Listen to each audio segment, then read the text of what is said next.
സ്തോത്രം. നമ്മൾ പലപ്പോഴും ക്രിസ്തുവിൽ നമ്മൾ ആരാണെന്നുള്ള ബോധ്യം ഇല്ലാതെ, പലപ്പോഴും നമ്മൾ അതിനെക്കുറിച്ച് അറിവുണ്ടെങ്കിലും ആ യാഥാർത്ഥ്യത്തെക്കുറിച്ച് ബോധ്യമില്ലാതെ നമുക്ക് പല കാര്യങ്ങളും നമുക്ക് അറിവുണ്ട്, പക്ഷെ ബോധ്യമില്ല എന്നുള്ള വാസ്തവം അല്ലെ. ശരിക്കും പറഞ്ഞ ക്രിസ്തുവിൽ ഞാൻ ആരാണെന്നുള്ള അറിവ് എനിക്കുണ്ട്, പക്ഷെ എനിക്കത് ബോധ്യമായി അത് എന്താ റിയാലിറ്റി മാറിയിട്ടില്ല എന്നുള്ളതാണ് നമ്മൾ വിശ്വാസികളായ നമ്മളൊക്കെ നേരിടുന്ന ഏറ്റവും വലിയ വിഷയം എന്ന് വെച്ചാൽ, നമുക്ക് അറിവുണ്ട്, പക്ഷെ അതിന്റെ അതിനെ കുറിച്ച് വ്യക്തമായ ബോധ്യമില്ല. അത് നമ്മുടെ മനസ്സിൽ ഒരു ആ ആ ഒരു ബോധ്യമായി മാറുന്നില്ല, അറിവിൽ മാത്രം കിടക്കുന്നു. സ്തോത്രം. ദിവസങ്ങളിൽ അത് ബോധ്യങ്ങൾ ആയി മാറട്ടെ എന്ന് ആഗ്രഹിക്കുന്നു, പ്രാർത്ഥിക്കുന്നു. സ്തോത്രം. അതിനെക്കുറിച്ച് ഒരു വാക്ക് പറയാൻ ഞാൻ ആഗ്രഹിക്കുന്നു. ഒറ്റ കാര്യം മാത്രമേ പറയാൻ ആഗ്രഹിക്കുന്നു, കുറച്ച് സമയങ്ങൾ മാത്രം. അതായത് ദൈവം നമ്മളെ കുറിച്ച് ആഗ്രഹിക്കുന്ന ഒരു കാര്യമുണ്ട്. അതായത് എഫേസ്യർക്കെഴുതിയ ലേഖനം അതിന്റെ 3-ാം അധ്യായം 19-ാം വാക്യത്തിൽ ഇങ്ങനെ വായിക്കുന്നത്. എഫേസ്യൻസ് 3-ന്റെ 19. ഞാൻ 19 വാക്യത്തിൽ ഇങ്ങനെയാണ്. അത് നേരത്തെ പറഞ്ഞ വാക്യം, പക്ഷെ ഒന്നുകൂടെ പറയണമെന്ന് ആഗ്രഹം തോന്നി. അതിന്റെ അവസാന വാക്യം ഇങ്ങനെയാണ്. അതിന് സ്നേഹത്തിൽ വേരുകൾ ആഴ്ന്നിറങ്ങി അതിൽ തന്നെ അടിസ്ഥാനം വിട്ടവരായ എല്ലാ ജ്ഞാനത്തിനും അതീതമായ ക്രിസ്തു സ്നേഹത്തിന്റെ വീതിയും നീളവും ഉയരവും ആഴവും എന്തെന്ന് സകല വിശുദ്ധരോടൊപ്പം ഗ്രഹിപ്പാൻ നമുക്ക് ശക്തി ലഭിക്കണമെന്നും ദൈവത്തിന്റെ സർവ്വസമ്പൂർണതയാലും നിറയപ്പെടണം എന്നുമാണ് ദൈവത്തിന്റെ ആഗ്രഹത്തെക്കുറിച്ച് പൗലോസ് അപ്പോസ്തലൻ വിശ്വാസികളായ എഫേസ്യസിലും വിശ്വാസികൾക്ക് ഈ എഫേസ്യർക്കെതിരെ ലേഖനം എന്ന് പറയുമ്പോൾ തന്നെ ഇത് പല സഭകൾക്കും അദ്ദേഹം ഇത് ലെറ്റർ പോയിട്ടുണ്ട്.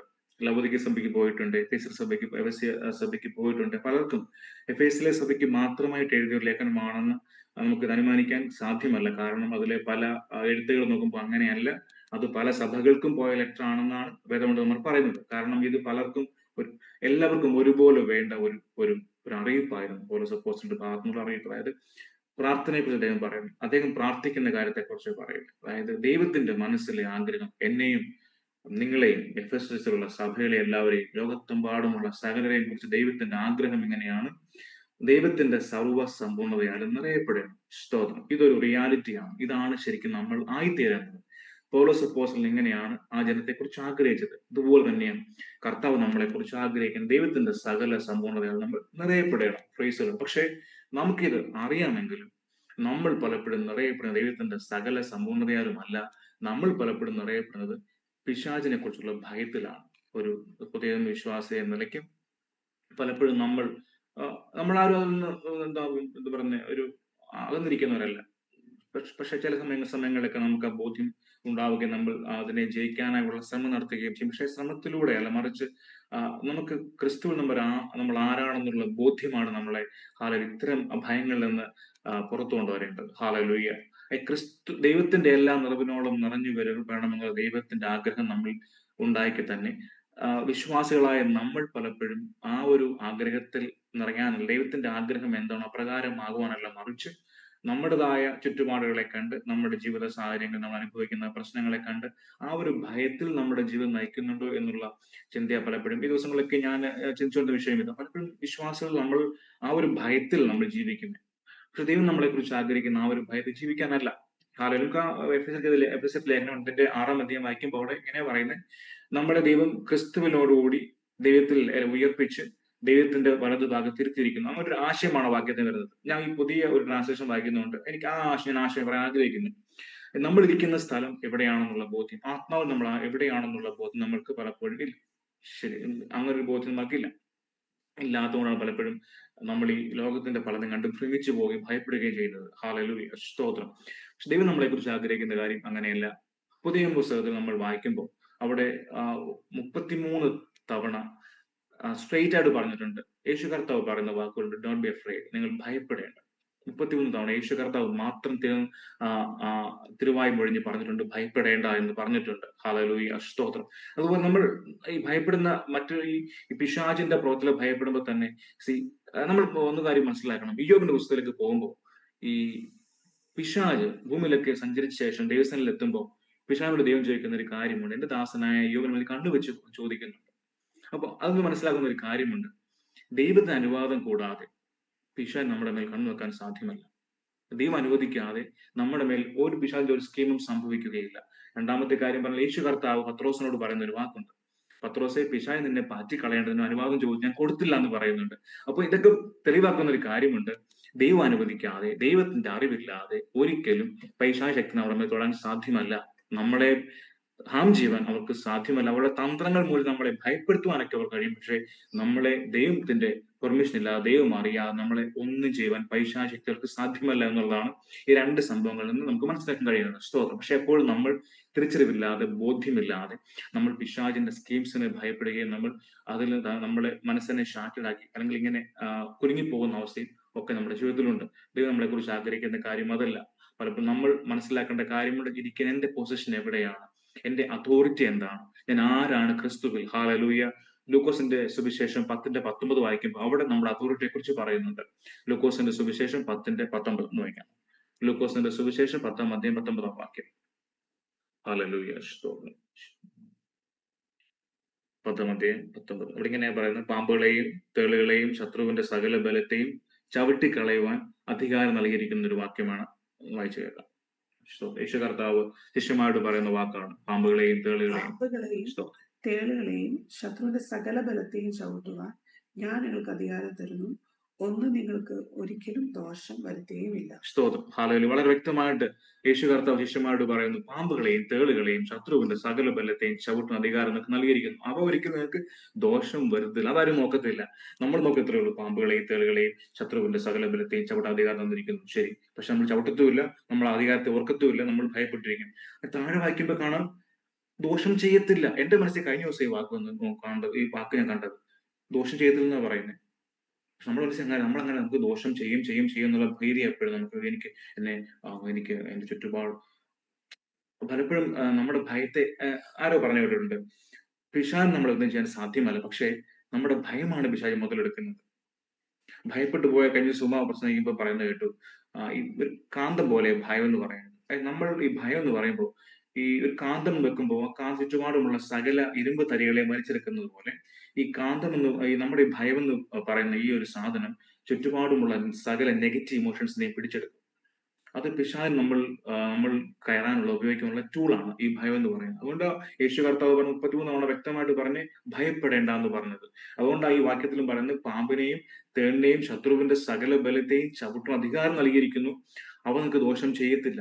ആ വാക്കാണ് ഇമ്പോർട്ടന്റ്. നമ്മൾ ചവിട്ട അധികാരം കിട്ടി, അധികാരമുണ്ട്, ഉപയോഗിക്കാതെ അധികാരമുണ്ടെന്നുള്ള ഒരു ചിന്തയിരിക്കുമ്പോൾ നമ്മൾ താഴ്ത്തി വാക്കും കാണുന്നില്ല. നിങ്ങൾ അത് ഹാം ചെയ്യത്തില്ല, നിങ്ങളെ ഉപദ്രവിക്കത്തില്ല, ദോഷം ചെയ്യത്തില്ല.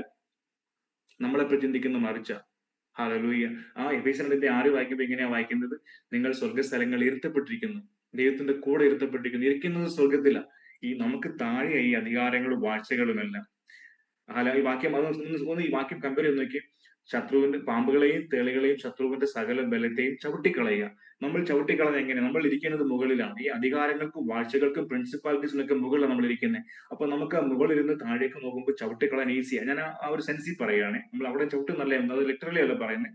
അവന്റെ നമ്മൾ ആ അർത്ഥം എടുക്കുമ്പോൾ അങ്ങനെ മനസ്സിലാക്കാൻ കഴിയേണ്ടത്. നമ്മൾ ചവിട്ടേണ്ടവരാണ് ഇവരെ.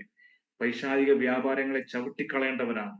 ഹല്ലേലൂയ. നമ്മൾ അവരെ ഗ്ലോറിഫൈ ചെയ്യാതെ ചവിട്ടിക്കളയേണ്ട ദൈവത്തിന്റെ സോൾജേഴ്സ് ആണ് നാം ഓരോരുത്തരും. ഹല്ലേലൂയ. ഞാൻ ക്രിസ്തുവിൽ സ്വതന്ത്രനായതുകൊണ്ട്, ഞാൻ പൈശാചിനെയും പാപത്തെയും ജയിക്കാൻ എന്നിൽ ദൈവത്തിന്റെ സ്വഭാവം ഉള്ളത് കൊണ്ട് ഞാൻ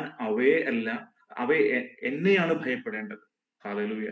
ക്രിസ്തുവിൽ ജയാളിയായതുകൊണ്ട്, ക്രിസ്തുവിൽ സ്വതന്ത്രനായതുകൊണ്ട്, ദൈവത്തിന്റെ സ്വഭാവം എന്നിലുള്ളത് കൊണ്ട്, ഞാൻ ദൈവത്തെ പോലെ ആകാൻ ദൈവം ആഗ്രഹിക്കുന്നത് കൊണ്ട്, ആ സോയ ലൈഫ് എന്നിൽ പകർന്നത് കൊണ്ട് ഞാൻ അവയല്ല ഭയപ്പെടേണ്ടത്, ഞാൻ അവയ്ക്ക് മുകളിലാണ്, ഞാൻ ദൈവത്തിന്റെ കൂടെയാണ്, അവ എന്നെ ഭയപ്പെടണം എന്നുള്ള ബോധ്യം, തിരിച്ചറിവ് ഈ ദിവസങ്ങൾ നമ്മൾ ഉണ്ടാകണം. ഹല്ലേലൂയ. സ്തോത്രം. അവിടെയാണ് നമ്മുടെ ക്രിസ്തീയ ജീവിതം, ഹല്ലേലൂയ, നമ്മൾ ദൈവം ആഗ്രഹിക്കുന്ന പോലെ ആ ദൈവത്തിന്റെ എല്ലാ നിറവിനോളം നിറഞ്ഞു വരണമെന്നുള്ള ഒരു ചിന്തകളിലേക്ക് എത്താൻ ഇടയായി തീരുന്നത്. ഹല്ലേലൂയ. പലപ്പോഴും നമ്മൾ ഈ ലോകത്തിൽ ജീവിക്കുമ്പോൾ ഇങ്ങനെ ജീവിച്ചു പോയാൽ മതി എന്ന് എന്റെ ചുറ്റുപാടുകളിൽ ഡെയിലി ഞാൻ എന്തെങ്കിലുമൊക്കെ ചെയ്തു, അല്ലെങ്കിൽ ഞാനൊന്ന് പ്രാർത്ഥിച്ചു, അല്ലെങ്കിൽ ഞാൻ ഒന്ന് പാട്ടുപാടി, ഒന്ന് വർഷിപ്പ് ചെയ്തു, എന്റെ ജോലി ചെയ്തു, എന്റെ ജീവിതം ഇങ്ങനെയാണ്, ഈ ലോകത്തിൽ ചുറ്റുപാടുകൾ കണ്ടു, ഉറങ്ങി കഴിച്ചു. നമ്മൾ ആ ഒരു ലൈഫ് പലപ്പോഴും ഒരു നോർമൽ കേസ് നമ്മുടെ മനസ്സിലേക്ക് വരുന്നത്. പക്ഷേ നമ്മളെയൊക്കെ ദൈവം സൃഷ്ടിച്ചിട്ട് ശരിക്കും ദൈവത്തിന്റെ വാത്സല്യത്തിൽ നമ്മൾ സൃഷ്ടിക്കുന്നത്, ആ സ്നേഹത്തിൽ നമ്മൾ സൃഷ്ടിച്ചേക്കുന്നത്. അപ്പൊ നമ്മൾ എന്തായി തീരണമെന്ന്, അല്ലെങ്കിൽ നമ്മളെ കുറിച്ച് കർത്താവിന് ഒരു സ്വപ്നമുണ്ട്, അല്ലേ? അപ്പൊ അത് സ്വപ്നങ്ങളിൽ ഒന്നാണ് എല്ലാ നിറവിനോളം നിറഞ്ഞു വരണം. ഹല്ലേലൂയ, സ്തോത്രം. എല്ലാ നിറവിനോളം നിറഞ്ഞു വരണം. നിങ്ങൾ വേദപുസ്തകം നോക്കിയോ, ഒരിടത്തും ഇപ്പം പഴയ നിയമത്തിലായാലും പുതിയ നിയമത്തിലായാലും എങ്ങും പറഞ്ഞിട്ട് പിശാചിനെ ഭയപ്പെടാൻ പറഞ്ഞിട്ടില്ല. അല്ലെങ്കിൽ സാഹചര്യങ്ങളെ ഭയപ്പെടാൻ പറഞ്ഞിട്ടില്ല. ഭയപ്പെടരുതെന്നാ പറഞ്ഞിട്ടുള്ളത്. ഹാലലൂയ, സ്തോത്രം. അതുകൊണ്ട് ദൈവം നമ്മളെക്കുറിച്ച് ആഗ്രഹിക്കുന്നതുമല്ല, നമ്മൾ ദൈവത്തിന്റെ സർവ്വസമ്പൂർണ്ണതയിൽ നിറഞ്ഞു വേണമെന്ന് നമ്മളെക്കുറിച്ച് ആഗ്രഹിക്കുന്നത്. ഞാൻ ഒറ്റ പോയിന്റ് പറഞ്ഞുള്ളൂ. ഈ സമ്പൂർണ്ണതയിൽ നിറയാൻ നമ്മൾ ആഗ്രഹിക്കുമ്പോൾ തന്നെ നമ്മളതിലേക്ക് പുറകോട്ട് വലിക്കുന്ന ഒരു ഘടകമാണ് ഈ ഭയം എന്ന് പറയുന്നത്. അത് പിശാചിനുള്ള ഭയമാകാം, നമ്മുടെ സാഹചര്യങ്ങളുള്ള ഭയമാകാം, അല്ലെങ്കിൽ നമ്മുടെ മറ്റു പല കാര്യങ്ങളുടെ ഭയമാകാം. പക്ഷെ ഈ ഭയം എന്ന് പറയുന്നത് നമ്മൾ ചവിട്ടിക്കളയേണ്ട ഒന്നാണ്. പാമ്പുകളെയും തേളുകളെയും ശത്രുവിന്റെ സകല ബലം എന്ന് പറയുമ്പോൾ ഈ പാമ്പും തേളുകളൊക്കെ ഭയത്തിന്റെ ഒരു ഘടകങ്ങളാണ്. ശത്രുവിന്റെ സകല സ്കീമുകളെയും തന്ത്രങ്ങളെയും ചവിട്ടിക്കളയുക എന്ന് പറയുമ്പോൾ തന്നെ താഴേക്ക് വായിച്ച് അത് മനസ്സിലാക്കുക. അത് നമ്മളെ നമുക്ക് ദോഷം ചെയ്യത്തില്ല. ദൈവം അനുവദിക്കാതെ, ഇങ്ങനെ വായിച്ചാൽ മതി, ദൈവം അനുവദിക്കാതെ എന്നെ ഇതൊന്നും തൊടത്തില്ല. ദൈവം അത് അനുവദിച്ചില്ലാതെ, ദൈവത്തിന്റെ സമ്മതം കൂടാതെ ഇതൊന്നും എന്നെ തൊടാൻ സാധ്യമല്ല എന്നൊരു ബോധ്യം നമ്മുടെ ഉള്ളിലേക്ക് വന്നാൽ പിന്നെ നമ്മൾ ക്രിസ്തുവിൽ ജയാളികളാണ്. നമ്മൾ പിന്നെ ശ്രദ്ധിക്കുന്നത് ഭയത്തെയല്ല, നമ്മൾ പിന്നെ ശ്രദ്ധിക്കുന്നത് ക്രിസ്തുവിന്റെ അല്ലെങ്കിൽ ദൈവത്തിന്റെ സകല നിറവിനോളം നിറഞ്ഞു വരുന്ന അനുഭവത്തിലേക്കാണ് നമ്മൾ പിന്നെ കോൺസെൻട്രേറ്റ് ചെയ്യുന്നത്. ആ ഒരു വഴിയിൽ ഈ ശക്തികൾ വന്നാൽ പോലും, ഇത്ര ഭയങ്ങൾ വന്നാൽ നമ്മൾ അതിനെ മൈൻഡ് ചെയ്യാനുള്ള മൈൻഡ് സെറ്റ് എല്ലാം മറിച്ച് നമ്മൾ ദൈവത്തിലേക്ക് അടുക്കുവാനുള്ള ഒരു മൈൻഡ് സെറ്റിലേക്ക് നമ്മൾ മാറുവാനിടയായി തീരും. ഹാലലൂയ. പരിശുദ്ധാത്മാവിന്റെ ആ ഒരു കണക്ഷൻ നമ്മൾ ആ ഒരു തരത്തിലേക്ക് മാറ്റി കഴിയുമ്പോൾ പലപ്പോഴും നമ്മുടെ മനസ്സ് എങ്ങനെയാണോ അങ്ങനെ ദൈവം നമ്മൾ ഇടപെടുന്നത്. ഹാലലൂയ. നിങ്ങളുടെ ഭയം, നമ്മുടെ മനസ്സ് ഭയം എന്തെങ്കിലും നിറഞ്ഞിരിക്കുകയാണോ, പലപ്പോഴും ദൈവാത്മാവ് നമ്മൾ വേണ്ട പോലെ ഇടപെടാൻ സാധിക്കുകയില്ല. ബിക്കോസ് നമ്മൾ സ്വതന്ത്രരല്ല. ക്രിസ്തു നമ്മളെ സ്വതന്ത്രരാക്കി, നമ്മൾ സ്വാതന്ത്ര്യത്തിലല്ല ജീവിക്കുന്നത്, നമ്മൾ കെട്ടിപ്പെട്ടിരിക്കുകയാണ്. ബിക്കോസ് ഭയം നമ്മളെ കെട്ടിയിട്ടിരിക്കുക ചെയ്യുന്നത്.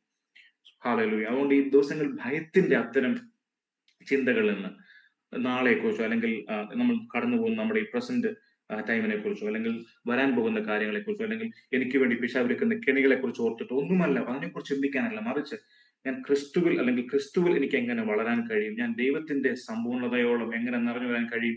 പൗലോസ് അപ്പോസ്തലൻ സഭയെക്കുറിച്ച് ഓർത്ത് പ്രാർത്ഥിക്കുന്നത് പോലെ ദൈവത്തിന്റെ സകല സമ്പൂർണ്ണതയിലും എനിക്ക് എങ്ങനെ നിറയാൻ കഴിയുമെന്നുള്ള ചിന്ത ഈ ദിവസങ്ങളിൽ ഉണ്ടാകട്ടെ എന്നാണ് നമ്മളെക്കുറിച്ച് ആഗ്രഹിക്കേണ്ടത്. ആ നിറവാണ് നമ്മളിലേക്ക് വേണ്ടത്. നമ്മൾ കർത്താവിന്റെ പുത്രന്മാരും എന്ന് പറയപ്പെടുമ്പോൾ നമ്മൾ ആ നിറവിനോളം നിറഞ്ഞു വരണം. അതാണ് നമ്മളെക്കുറിച്ച് ദൈവം ആഗ്രഹിക്കുന്നത്. സ്തോത്രം. ആ നമ്മൾ മുന്നിൽ നിൽക്കുന്ന എല്ലാറ്റിനെയും ദിവസങ്ങൾ പുറകിലെറിഞ്ഞ് കളഞ്ഞിട്ട് കർത്താവിനെ ഫോക്കസ് ചെയ്തുകൊണ്ട് നമ്മളെ ദൈവം ആഗ്രഹിക്കുന്ന ആ ഒരു വഴികളിലേക്ക് നടക്കുവാൻ തക്കവണ്ണം ദൈവം നമ്മളെ സഹായിക്കട്ടെ എന്നുള്ള പ്രാർത്ഥന, ഒരാഗ്രഹം. ഹല്ലേലൂയ. ദൈവമക്കളെ, ഞാനൊന്നും പറയും, നമുക്ക് ഇങ്ങനെയുള്ള ആഗ്രഹങ്ങൾ തരുന്നത് പരിശുദ്ധാത്മാവാണ്. സ്തോത്രം. നിങ്ങൾ പ്രാർത്ഥിക്കാനോ വചനം വായിക്കാനോ ആത്മീയമായ ഏത് കാര്യത്തെക്കുറിച്ചും നമ്മളിൽ ആഗ്രഹം കൊണ്ടിരുന്നത് പരിശുദ്ധാത്മാവാണ്. അപ്പൊ പരിശുദ്ധാത്മ തരുന്ന ഒരു ആഗ്രഹവും നമ്മൾ താഴേക്ക് പോകുവാനല്ല, നമ്മൾ ക്രിസ്തുവിൽ വളരുവാനാണ്. അതുകൊണ്ട് ഈ ദിവസങ്ങളിൽ അങ്ങനെ ആഗ്രഹം ഉണ്ടാകുന്നുണ്ട്, അതിനെ മുറുകെ പിടിച്ചോണം. മറിച്ചുള്ള എല്ലാ ആഗ്രഹങ്ങളും ഡിമോണിക് പവറിന്റെയാണ്. നമ്മൾ ദൈവത്തിൽ ആത്മാവിൽ വളരുവാൻ, അല്ലെങ്കിൽ ആത്മീയത്തിൽ വളരുവാനുള്ള ഓരോ ആഗ്രഹങ്ങൾ നമ്മളെ കൊണ്ടുവന്ന് പരിശുദ്ധാത്മാവ്. നമ്മൾ സ്വയമേ ഉണ്ടാകത്തില്ല. ബിക്കോസ് നമ്മുടെ ബോഡി എപ്പോഴും പൈശാചിക ലോകവുമായി ബന്ധപ്പെട്ട് നിൽക്കാൻ ആളുടെ തെണ്ടിപ്പെടുന്ന ബോഡിയാണ്. ബിക്കോസ് നമ്മൾ ആദാം വീണ് പോയത് കൊണ്ട്, നമ്മൾ ആദാമിന്റെ തുടർച്ചക്കാരായതുകൊണ്ട് അങ്ങനെ ഒരു ബോഡി ഉള്ളത്. അതുകൊണ്ട് നമ്മളിലേക്കുള്ള ആത്മീയമായ ഒരു താല്പര്യത്തിന്റെ ഏത് ജ്വലനവും, അല്ലെങ്കിൽ നമ്മൾ ആത്മീയ വളരെ ആഗ്രഹിക്കുന്നെങ്കിൽ അതിനുവേണ്ടി നമ്മളിലേക്ക് വരുന്ന ഒരു തീപ്പൊരി പോലും, ഒരു ചിന്ത പോലും പരിശുദ്ധാത്മാവിൽ നിന്ന് അതിനെ മുറുകെ പിടിക്കുക. ഹല്ലേലൂയ. അതിനെ മുറുകെ പിടിച്ച് അതിൽ മുന്നേറുക. സ്തോത്രം. അങ്ങനെയാണ് നമ്മൾ ദൈവത്തിന്റെ എല്ലാ നിറവിനോളം നിറഞ്ഞു വരിക എന്ന് പറയാം. അതൊരു വലിയ സംഭവമാണ്. അത് ഞാൻ പലപ്പോഴും പറഞ്ഞെങ്കിലും ഇനിയും പറയാൻ ആഗ്രഹിക്കുന്നു, വരുന്ന ദിവസങ്ങളിൽ പറയാൻ വീണ്ടും ആഗ്രഹിക്കുന്നുണ്ട്. അത്തരം അനുഭവത്തിൽ, അത്തരം ഒരു മനോഭാവത്തിലേക്ക്, അത്തരം ആഗ്രഹത്തിൽ നമ്മുടെ ജീവിതം മാറട്ടെ എന്ന് ക്രിസ്തുവേശുവിൽ ആഗ്രഹിച്ചുകൊണ്ട് ഞാൻ എന്റെ വാക്കുകൾ നിർത്തുന്നു. ദൈവം നമ്മളെ സഹായിക്കട്ടെ. ഒരു വാക്ക്